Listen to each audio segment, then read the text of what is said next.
अब हम प्रश्नावली जो 3 के जो बाकी जो छूट गए थे उन प्रश्नों को देख लेते हैं।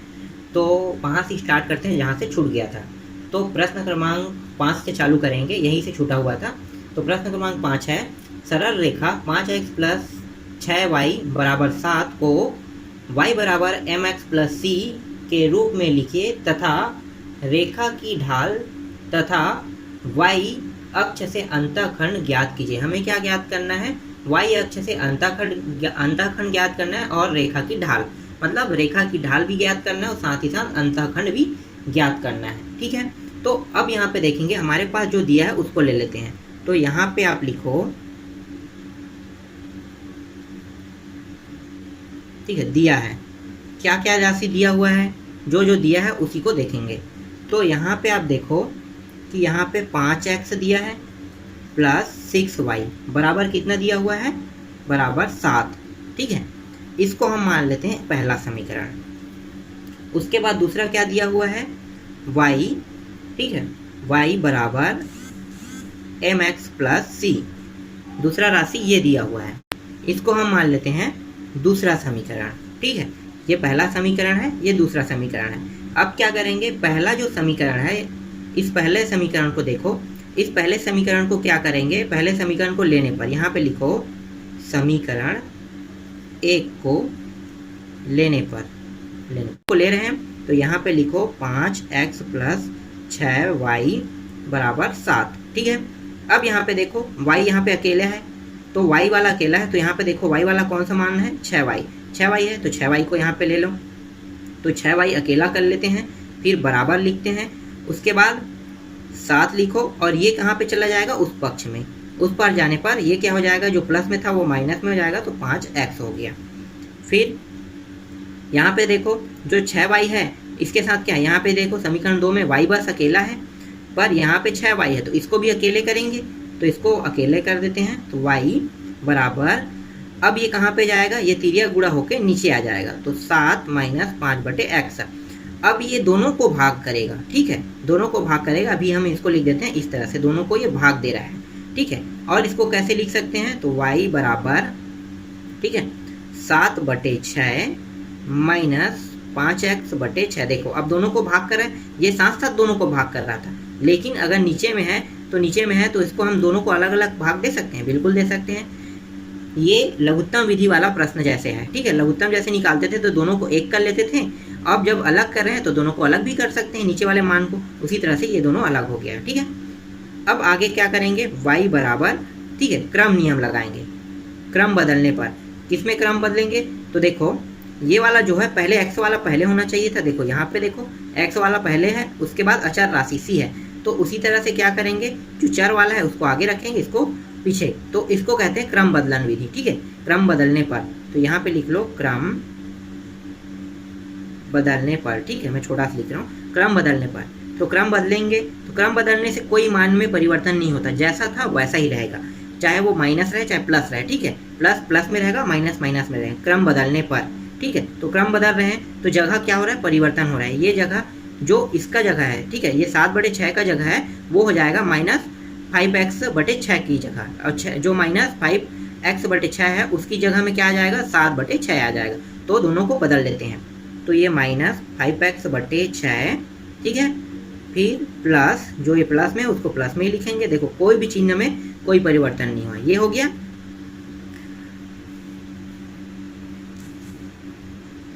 अब यहाँ पे देखो, ठीक है, यहाँ तक हो गया, इसको हम मान लेते हैं समीकरण 3।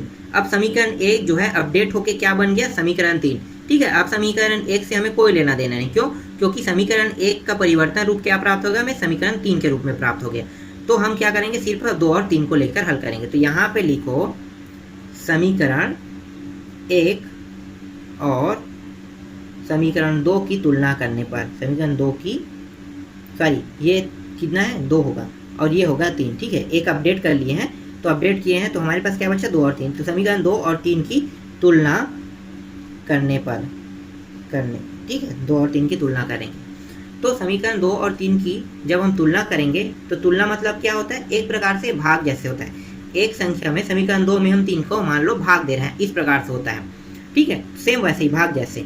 तो यहाँ पे देखो समीकरण समीकरण 2 क्या है, y, ठीक है, y है, उसके बाद एम एक्स प्लस सी, ये था समीकरण 2। और समीकरण 3 क्या है, तो यहाँ पे था y बराबर -5x बटे 6 प्लस 7 बटे 6, ठीक है, यही था। ये सी है ना, 6 नहीं, ये सी है, ठीक है। तो ये हो गया। तो ये समीकरण 2 था और ये समीकरण 3 है। इन दोनों की जब हम तुलना कर रहे हैं तो तुलना करने पर देखो y और y कट गया, ये y क्योंकि भाग जैसा है ना, तो भाग जैसा है तो सेम वाला जो राशि वो कट गया, तो इसमें भी है, इसमें भी कट गया। फिर यहाँ चलो मैं यहाँ पे काट देता हूँ, ठीक है। 4 पद बन रहे, पहला, दूसरा, तीसरा और चौथा। तो पहला ये दोनों कट गया, इसमें कोई नियम लागू नहीं होता, पहला दूसरा सेम राशि वाला कट जाता है। अब यहाँ पे देखो x यहाँ भी, x यहाँ भी कट गया। अब हमारे पास बचा क्या, अब और कोई कट रहा है क्या, इन दोनों में नहीं कट रहा है। और क्या इन दोनों में कोई कट रहा है, नहीं। तो m का मान क्या बचा, इन दोनों को देखना है। तो m यहाँ पे बचा, तो m बराबर कितना बचा, -5 बटे 6। और c यहाँ पे है, तो यहाँ पे लिखते हैं c बराबर कितना बचा, 7 बटा 6, ठीक है। c बराबर हमारे पास बचा 7 बटा 6, इतना बचा। तो जो m है, ठीक है, ये x वाला मान था, चर राशि वाला, इसीलिए इसको ढाल कहते हैं या प्रवणता कहते हैं, ठीक है। तो रेखा की ढाल, यहाँ पे आप लिखो रेखा की ढाल कितना हो गया, m बराबर -5 बटे 6, ठीक है। रेखा की ढाल m बराबर -5 बटे 6 तथा, या फिर ढाल की जगह हम इसको प्रवणता भी कह सकते हैं, ठीक है। तथा y अक्ष, ठीक है, y अक्ष पर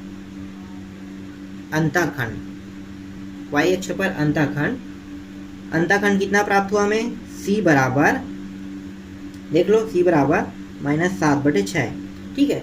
तो ये अंतःखंड है, -7 बटे, सॉरी माइनस नहीं है, 7 बटे 6, ठीक है, माइनस नहीं है, 7 बटा 6। तो y अक्ष पर अंतःखंड c बराबर 7 बटे 6 हमें प्राप्त हुआ। तो ये क्या है, ये आपका आंसर, इस तरह से बनाते हैं, ठीक है। आगे बढ़ते हैं, अब देखते हैं प्रश्न क्रमांक 6 को। तो प्रश्न क्रमांक 6 है, उस सरल रेखा का समीकरण ज्ञात कीजिए जो y अक्ष से 3 माप का अंतःखंड काटती है एवं जिसकी प्रवणता 5 बटे 6 है, ठीक है।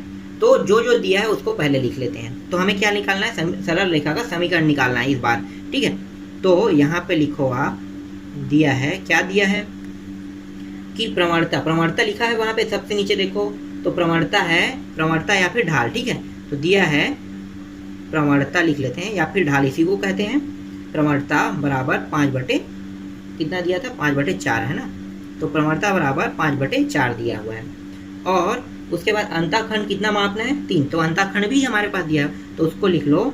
अंतःखंड को किससे दर्शाते हैं, c से। तो c बराबर 3, ठीक है, ये अंतःखंड है, c से दर्शा रहे हैं, ये अंतःखंड है, ठीक है। तो अंतःखंड को हो गया। अब सरल रेखा का समीकरण लिखो। हमें ज्ञात करना है सरल रेखा का समीकरण। तो सरल रेखा का समीकरण क्या है, समीकरण y बराबर mx प्लस c, यही है सरल रेखा का समीकरण। y बराबर mx प्लस c, ये है। इसमें m के मान को रखेंगे और c के मान को। तो m का मान कहाँ पे है, जो हम ये माने हैं प्रवणता, इसको किससे दर्शाते हैं, m से ना। तो m से दर्शा रहे हैं, यहाँ पे मैं m नहीं लिख पाया हूँ, यहाँ पे लिख लेते हैं, ठीक है। इसको किससे दर्शा रहे हैं हम लोग, m से दर्शा रहे हैं। तो m बराबर 5 बटे 4 और c बराबर कितना, अंतःखंड को c बराबर 3। तो m और c के मान को यहाँ पे रख देंगे, यहाँ पे लिखना आप, ठीक है। यहाँ पे लिख लेते हैं m और c के मान को रखने पर,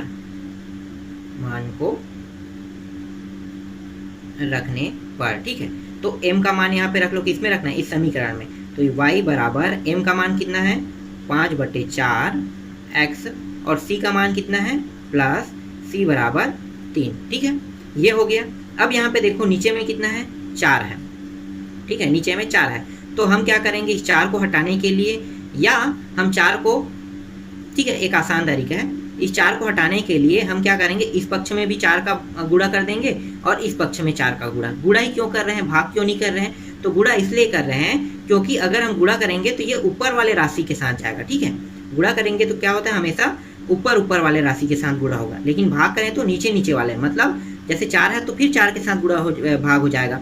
तो मतलब क्या है, नीचे वाले के साथ भाग होगा, फिर ऊपर में कहाँ कटेगा, इसीलिए हम इसको गुणा करते हैं, ठीक है। तो गुणा करेंगे तो ऊपर वाले राशि के साथ गुणा होगा। तो दोनों पक्षों में यहाँ पे लिखो, दोनों पक्षों दोनों पक्षों में 4 का गुणा करने पर, दोनों पक्षों में 4 का गुणा कर देते हैं। तो यहाँ पे देखो 4 का गुणा करेंगे दोनों पक्षों से मतलब क्या है, ये एक पक्ष बराबर के उस पार होता है, उसको दूसरे पक्ष कहते हैं। तो इसके साथ 4 का गुणा कर दो तो ये कितना होगा, 4y हो जाएगा। और इसके साथ भी 4 का गुणा करेंगे तो 4 का गुणा दोनों के साथ होगा ना भाई, दोनों पक्षों में है तो 4 का गुणा इसके साथ पक्ष मतलब इसके साथ जितना संख्या रहेगा उन सभी के साथ 4 का गुणा हो जाएगा।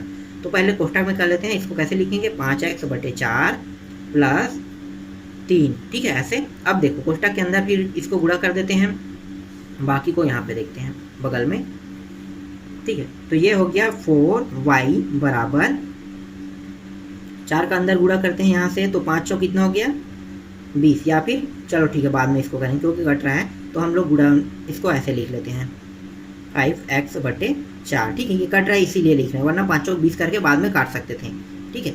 और ये हो गया 3 × 4, ठीक है। फिर क्या है 4y बराबर, यहाँ पे देखो 4 4 कट गया, बचा क्या हमारे पास 5x, और यहाँ पे कितना बचा 12, ठीक है इतना बच गया।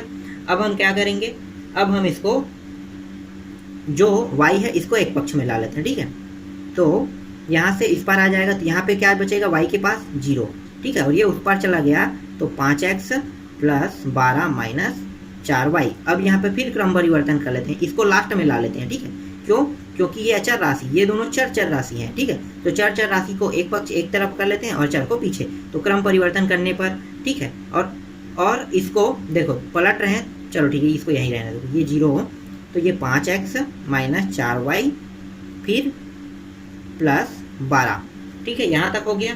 अब हम क्या करेंगे, अगर हम चाहें तो 0 को इस पार पीछे और इसको इस पार ला सकते हैं। तो देखो 0 उस पार जाएगा तो ये माइनस हो जाएगा, और ये इस पार जाएगा तो ये माइनस हो जाएगा, तो दोनों माइनस हो रहा है, ठीक है दोनों माइनस हो रहा है। तो मतलब क्या है, यहाँ भी माइनस वहाँ भी माइनस, तो दोनों में से माइनस माइनस कट गया, तो मतलब क्या है, जो राशि वही राशि प्राप्त हुआ, तो इसको भी बोलते हैं क्रम परिवर्तन। तो या फिर डायरेक्ट बोलो क्रम परिवर्तन करने पर। अब हम क्या कर रहे हैं, हम क्या करते थे, क्रम परिवर्तन इन्हीं राशियों में करते थे, लेकिन अब बराबर के उस पार को भी हम क्रम परिवर्तन कर सकते हैं। कैसे, जैसे कि 5x, देखो क्रम परिवर्तन में कोई भी मान परिवर्तन नहीं होता, ठीक है। 5x - 4y + 12, और ये 0 उस पार आ गया, देखो ये कोई भी मान परिवर्तन नहीं हो, बस क्या हुआ, यहाँ का मान वहाँ, वहाँ का मान यहाँ आ गया, और ये क्या है आपका आंसर, ठीक है। तो आप यहाँ पे लिखना, अतः सरल रेखा का समीकरण 5x - 4y + 12 = 0 प्राप्त हुआ, ठीक है, ये आपका आंसर। तो इस तरह को 7वां प्रश्न जो है, 7वां के बारे में मैं बता चुका हूँ पार्ट 1 में जाकर आप देख लेना, ठीक है। फिर 8वां जो है सेम टू सेम प्रश्न क्रमांक 6 की तरह बनेगा। प्रश्न क्रमांक अब 9वां को देखते हैं, तो 9वां जो है आप लोग बना लोगे, लेकिन चलो इसको बता देते हैं। प्रश्न क्रमांक 9 है, उस सरल रेखा का समीकरण ज्ञात कीजिए जिसकी प्रवणता 7/3 है तथा रेखा बिंदु 6 0 से होकर जाती है, ठीक है। तो ये क्या है, प्रश्न है आपका, तो इसमें प्रवणता आपको दिया हुआ है। तो पहले हम यहाँ पे लिखेंगे, जो दिया है उसको लिख लेते हैं। तो दिया है, ठीक है, दिया है तो प्रवणता, तो यहाँ पे लिखो प्रवणता या फिर ढाल, ठीक है, प्रवणता। तो प्रवणता हमारे पास दिया हुआ कितना दिया है, 7/3, ठीक है, प्रवणता हमें दिया हुआ है 7/3। उसके बाद तथा बिंदु, ठीक है, तथा बिंदु क्या है, बिंदु हमारे पास दिया हुआ है 6 और 0, ठीक है, 6 0। अब हमें क्या करना है, देखो 6 0 दिया हुआ है, लेकिन हमें प्रवणता का जब सूत्र लगाएंगे हमें क्या निकालना है, यहाँ पे देखो सरल रेखा का समीकरण। तो सरल रेखा का समीकरण निकालेंगे, यहाँ पे प्रवणता दिया है, मतलब प्रवणता वाला जो सूत्र लगा है उसको लगाना पड़ेगा। प्रवणता का सूत्र क्या होता है, y2 - y1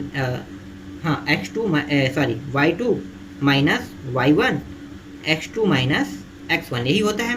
तो देखो हमारे पास क्या पता है, ये तो x1 है ना और ये y1 है, क्या हमारे पास x2 और y2 का मान दिया हुआ है, नहीं ना। तो हम क्या करेंगे, तो ये एक बिंदु हो गया, एक ज्यामिति हो गया, तो दूसरा ज्यामिति क्या करेंगे, उसको मानेंगे। तो माना दूसरा ज्यामिति x और y है, भाई x और y ही मानेंगे क्योंकि हमें पता नहीं है। तो हम क्या करेंगे, उसको मान रहे हैं तो माना x और y, ठीक है, तो माना x y, तो ये क्या हो गया, x2 हो गया और ये y2 हो गया। अब मिल गया हमारे पास, यहाँ पे लिख लेते हैं, तो क्या है, रेखा की ढाल या प्रवणता, ठीक है, प्रवणता, ढाल या प्रवणता, ठीक है, रेखा की प्रवणता हो गया। अब इस जो प्रवणता की जो सूत्र है इसमें मान रख देते हैं, जो जो मान दिया है। देखो प्रवणता का भी मान दिया हुआ है, x2 x1 का भी मान है, तो लिखते जाओ। y2 का मान कितना होगा, y2 का मान है y, ठीक है, y2 का मान क्या है, y है, माइनस y1 का मान कितना है 0, फिर x2 का मान कितना है x, और x1 का मान कितना है -6, और रेखा की प्रवणता भी दिया हुआ। देखो यहाँ पे रेखा की प्रवणता कितना दिया है 7/3, ठीक है, रेखा की प्रवणता 7/3 है। अब आगे हल करते हैं, तो यहाँ पे होगा y x - 6 और यहाँ हो गया 7/3। अब हम क्या करेंगे, इन दोनों को तिर्या गुणा करेंगे, इसका गुणा इसके साथ, इसका गुणा इसके साथ। तो यहाँ पे लिखो तिर्या गुणा करने पर, ठीक है, तिर्या गुणा करने पर, ठीक है, तिर्या गुणा कर लेते हैं। तो ये हो जाएगा y और 3 का गुणा हो जाएगा, तो ये कितना हो गया 3y बराबर, और 7 के साथ गुणा होगा किसका, 7 गुणित x - 6, ठीक है, इसका गुणा हो गया। बाकी हम यहाँ पे देखते हैं, तो ये हो गया 3y बराबर 7 का बंदर गुणा कर लेते हैं, तो 7x माइनस 7 छक्के कितना होता है 42, ठीक है, इतना प्राप्त हो गया 7 छक्के 42। अब हमें क्या करना है, हम इसको y को उस पार ले जाते हैं, जैसे हमने पहले इससे वाले पहले प्रश्न में किया था। तो यहाँ क्या बच गया 0, 7x माइनस 42, उसके बाद ये उस पार गया तो कितना हो गया 3y।